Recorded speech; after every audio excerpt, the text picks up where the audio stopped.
C'est toujours un peu compliqué de venir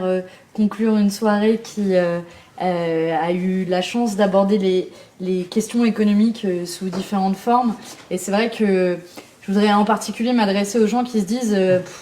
pourquoi j'irais m'embêter à aller voter le 20 et 27 juin en se disant qu'a priori il y aura mieux à faire d'ici là.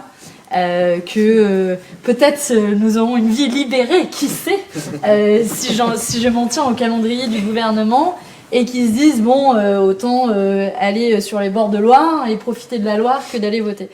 Et à tous ces gens-là, je voudrais leur dire que,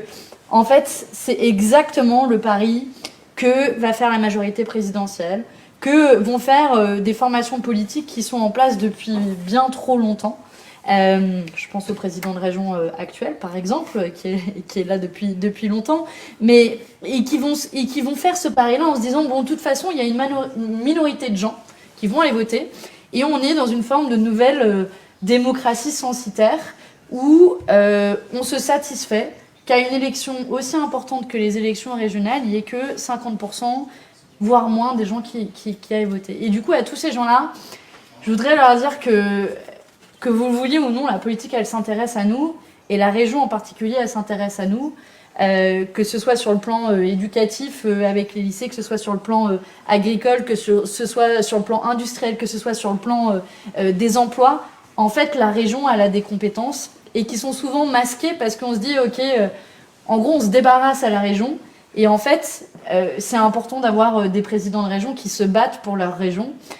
Et que peut-être qu'on parle assez peu des élections régionales ou même assez peu dans le débat national de la région Centre-Val de Loire. Pourtant, tu as rappelé le rôle que joue la région, y compris au niveau national. Donc d'une part, je suis ravie qu'on puisse parler de la région Centre-Val de Loire, mais d'autre part, on aura besoin de régions fortes.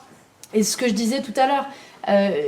en fait, face à un État et à un cadre européen qui ne joue pas son rôle, y compris dans la relance économique, alors on aura besoin de cette région qui fait la démonstration qu'on peut faire une bifurcation. Alors moi je parle de bifurcation, mais peu importe, un tournant écologique et social à travers les moyens de la région et qui seront autant de relais, en gros des municipalités qu'on a ici, à la région, en passant peut-être un jour par l'échelon national et l'échelon européen qu'on représente avec Marie. Et quand on se bat, nous, pour une politique agricole commune, par exemple, qui soutient l'agroécologie plutôt que l'agro-industrie, bah, en fait, on a besoin aussi de régions qui se battent. Quand on se bat pour des aides d'État qui s'assurent de contreparties écologiques et sociales, Marie en a parlé aussi sur la dimension égalité femmes-hommes, on a besoin aussi de régions qui font la même chose. Et toute cette cohérence politique, eh bien, ça démarre aussi des régions. Et donc, j'espère que le rassemblement qu'on a réussi à faire, qui est un peu inédit,